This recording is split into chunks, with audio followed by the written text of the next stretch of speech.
Hello guys, welcome back to Python on phone programming series. So in this class we will discuss about one more list function. So that is reverse. So you have a list of items and you want to reverse them. Okay, so how can you do it? So for that there is a method called reverse in Python. Okay, so simply reverse. So I will take marks dot reverse. Okay, now let's print the marks and see the output. See here, in the first here in the line, you have something like 21, 18, 16, 23, 15. And here in this reversed, it is reversed actually. Okay. So that's how, I mean, you can reverse the given list using reverse method here. If you want to do it one more time, if you do it one more time, what will happen? You will get the actual list again back, right? So let's do that. I mean, what is the harm in it? Okay, so print marks. See, this is pretty cool, right? So this is how, I mean, we can reverse the list in the Python.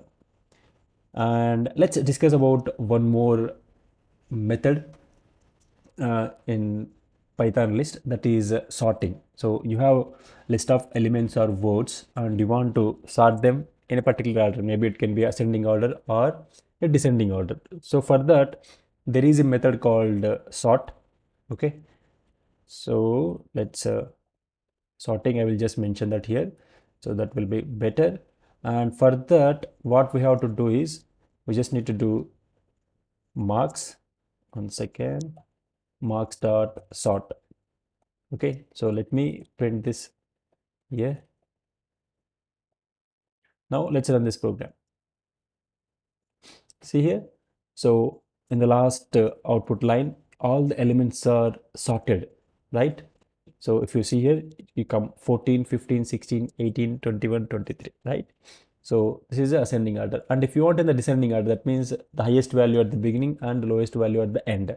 So for that, what you have to do is you just need to give an extra parameter to this sort function, that is reverse.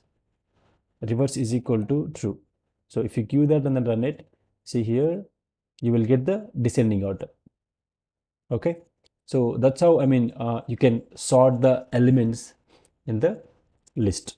And there is one more method I want to discuss in this class, that's a clear method. So if you want to delete all the method, I mean all the elements from the list, in that case we can use clear. Okay, so after clearing it, you won't have any data left in your list. Okay, so that's why I am showing this method at the end of this Python list programming series. Okay, so let's do that. Final one more time, I will print the marks, actual entire marks, and I will clear it now. Marks dot clear.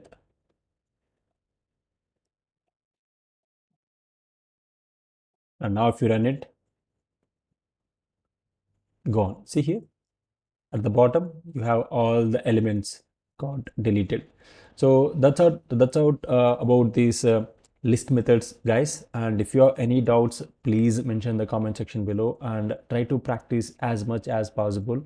And if you search in the internet, you will find n number of examples for these methods. Okay, so try to practice them. And if you have any doubts, please mention in the comment section below. And you might have noticed I am using a different editor here. Okay, so earlier I was using Decoder and I find it a very nice editor, but unfortunately they have too many ads. And I don't want to recommend you guys because you need to pay some money. I don't know how many of us can afford that, but this one is a free application, and it's a QPython 3L. I don't see any ads so far. So please try to use, I mean, whichever you like. Okay, but personally, I like this editor. I was using this editor, and in between I switched to Decoder because I find it more lightweight and very elegant. But unfortunately, they have too many ads now. Okay, so that's why I came back to Python QL, Python 3L. So I will be sharing this application link in the description below, and yeah, try to download it whichever you like. And take care guys, and I will see you in the next videos with more Python concepts.